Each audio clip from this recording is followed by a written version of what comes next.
do apologize in advance. I get sometimes emotional talking about this.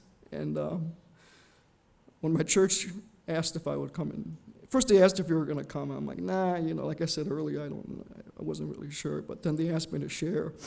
And when my church asked me to do something, I love them so much and their support. Oh, thank you for the Kleenex.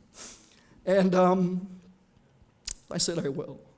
And I guess to begin, like I said, I was involved in the church with my family. My mother, my father was in the nursing home for a while, and I would attend church with my mother. I even lived with my mother.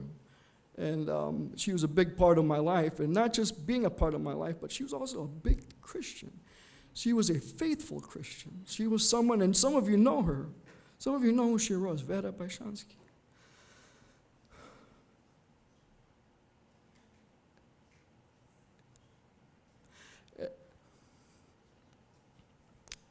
Not just as a mother, but as a Christian. Night after night after night, you would see her in her Bible. And when life threw curveball at her, she boldly took them on. Her and God, she would never waver in her faith at all. And I admire that from a perspective, looking at it as a Christian, at how she lived her life. And for me personally, as a mother, I was blessed to have her. But then something happened. It was late 2013, right before Thanksgiving. She was in the hospital. It was just pneumonia. It wasn't anything scary. They said, it's just a mild case of pneumonia, and they let her go. And they requested that she come back for a follow-up visit, and she did. And that follow-up visit, they did some x-rays, they did some additional testing, and they said, we need to do more testing. We've noticed some shadows in the lung area that we wanted to look at further. And we're like, okay, that's fine. Let's see what's going on. And by the way, she was a very healthy woman. She walked miles and miles a day. She tried to eat healthy, and so in my mind, whatever it is, she'll be fine. And so follow-up visits, they saw more, and they said that they needed to do further testing, and decided to go ahead and do a PET scan. And for those of you who know what a PET scan is, it can be very revealing. And so we go into the PET scan, and it comes out, and when we looked at it, it was lit up like a Christmas tree. I guess that test, it'll light up. They put glucose in you, and then if there's cancer, it lights up, and they can tell certain things. And I remember the date. It was January 21, 2014, when the doctor said that she has cancer. Stage 4. But in my mind, I told the doctor, you know what, we're Seventh-day Adventists. We go to church every Saturday. My mom believes in God. That cancer is no match. I said, bring it on. We're from Chicago, come on. I said, bring it on. She's going to take it. This is the type of person that God heals. And I try to encourage her with that. I go, this is why you've been faithful all these years, for this moment. And as the days went on, she became weaker and weaker. They had found out that the cancer had spread to her spine. And the pain was just unbearable. There was nothing I could do. She was on. Within 5 weeks, they had put her into the hospital for pain management. And I was still confident. I go, still, God can still work something. It's not too late. But then shortly after that, they had put her in hospice care, and they said, maybe a week at the most. And I go, no, God's gonna do something. And I was telling myself and trying to tell her, and you can tell she was getting weaker and weaker. And as the time went on, you can even tell in her mind that she was starting to make peace.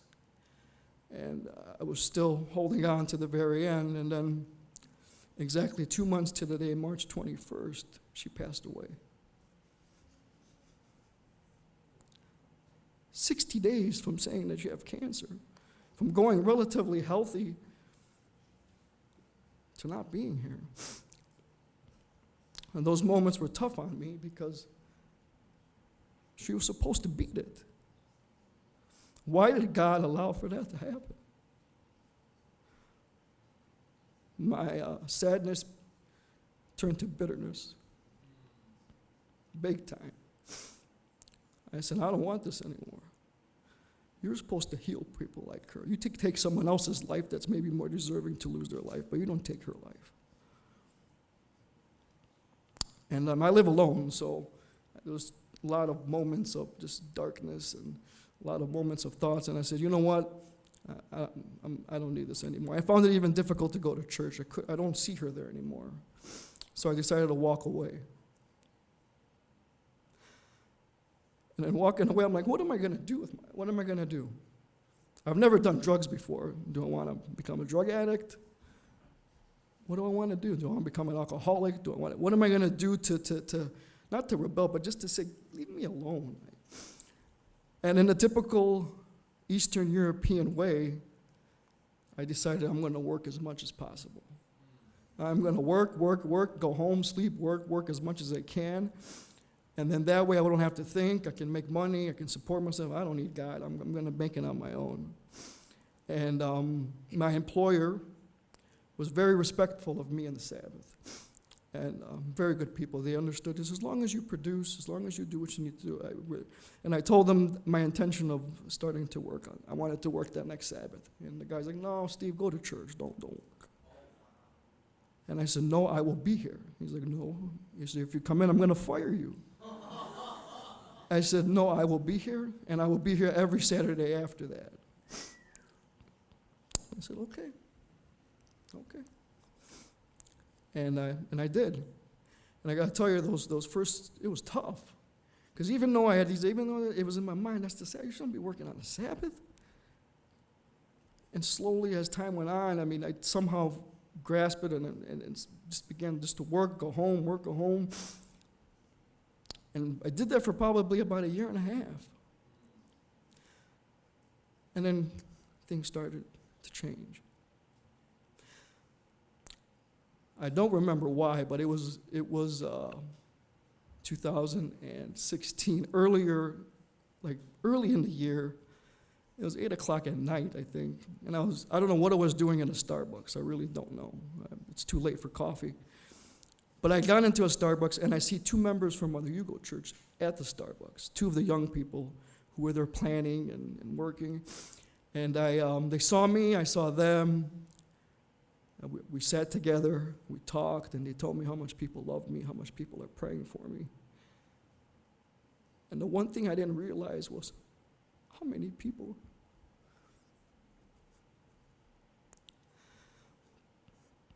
I left that Starbucks, and things started to kind of turn in my head. I go, well, maybe I need to revisit this and rethink and maybe look about it another way. But I didn't. I let it continue on, and I continued working. But then, I don't know how it happened, but I began slowly to feel that I needed. It just became so hard. Every Saturday was just tough. And I remember one night I just gotten so low. I said, man, I don't know what to do. Do I actually pray? What do I do? And as I said before, being alone, I eventually, believe it or not, someone had given me a cat. And I'm telling you right now, that's an angel with orange fur. And he's a special thing in my life. So I had him for my comfort, and it was still painful. My mind is just messed up. I can't sleep, I can't eat. So the only thing to put me to sleep was I would turn on YouTube, or turn on Pandora, listen to Christian music. It calmed me down. Sometimes I would throw in some sermons. I don't know why I'm a fan of, I was always liked all sermons, but I was deeply touched by sermons from the old school preachers like C.D. Brooks. That was one of my favorite. Those of you who, young generation, you don't know, you can find them on YouTube. And I listened, I don't know what sermon I heard put on, and I couldn't sleep. It was just a very difficult night for me. And I remember hearing these words. And in his sermon, he said this. He said, we were created for everlasting. We weren't created to die. We weren't created for sickness, disease. We weren't created for diseases. And he said these words, we were not created to die of diseases like for cancer and all these other heart attacks and strokes. He said, God created us for everlasting. And because sin entered into the world. And he's like, God took care of that too. And I remember that stuck in my mind, those words, and I'm like, maybe everything that has been happening, maybe everything was happening. Maybe I was looking at it all wrong. Maybe God in his wisdom saw things that I did not see. Or maybe my mom was at a point in her life where he had sealed her and he trusted her to die. So I began to think these things, and I began to slowly study my Bible and pray. And then slowly started to be convicted again that maybe I was foolish into thinking what I was thinking. I began to slowly pray again, and then God's like, go to church. But you know what I said earlier in the story? I said, well, what about work? If I go back to them now and say, you know what, can I go back? I want to have Saturdays off to, And at that time, there's been management changes too, so a lot of the people, they had no clue about that. So I had a difficult time. I'm like, how do I manage all this? And it was a couple months that I was going back and forth. It was tough on me. Everyone thought, they were wondering what was wrong with me on Saturdays. They were like, are you okay? I go, no, I'm not okay, but I'll get through it. And it was just very difficult. And I remember this specific Saturday, it was in June 17, 2016. I said, you know what, God, I can't.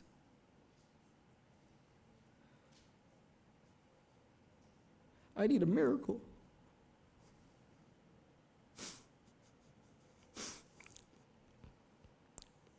And then I thought, what is he going to do? He's expecting me to walk in and do what I have to do and go. He's not going to do anything extraordinary. A week later, June 24th, I'm driving into work, and the place I worked at, it's a corporately run store. And as I'm driving in, I see all the cars from corporate in the front of the building. And I'm like, this isn't good news. Someone's getting fired. And I was joking. I go, is it me? I don't think I did anything bad, but I go, something, when they arrive in the front of the building, something happens. And I walk in and I see the familiar faces, and I'm just wondering, who are they going to fire, or what are they going to do next? And they gathered. As I walked in, I was treated kind of rudely. They're like, you know what, put your stuff down, follow us. And I'm trying to figure out what's going on, and I see my fellow coworkers all standing in a circle. All of us together, corporate people in the middle. And they had said this. They said that the business has been sold, and that the new owner is shutting down and closing down the Chicago location, effective immediately. So as of right now, you are no longer employed. Pack up your things and go. Here's a pink slip. Here's a severance package. And at first, I couldn't believe what I was hearing. And it hit me. And I just completely lost it. Completely. Went out to the parking lot. Prayed.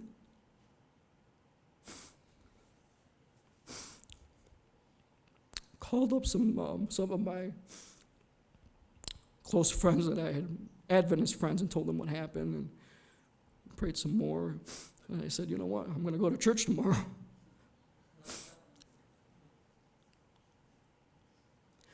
And I still couldn't grasp it. And to me, I mean, looking back, it was a miracle. I mean, who shuts down a business like that? And I told some of my coworkers, what had really happened, I wanted a chance to tell them that they will individually be blessed, because the reason this is all happening is because of God trying to speak to me. And so, it was June 25th, I went back to church.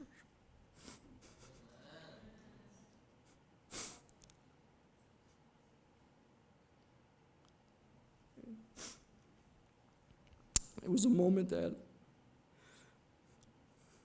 one of my happiest moments in my life. And our church in Chicago, it's amazing.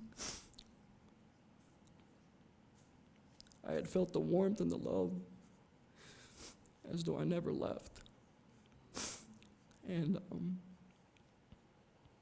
I've been there ever since, and I've held on and never let go.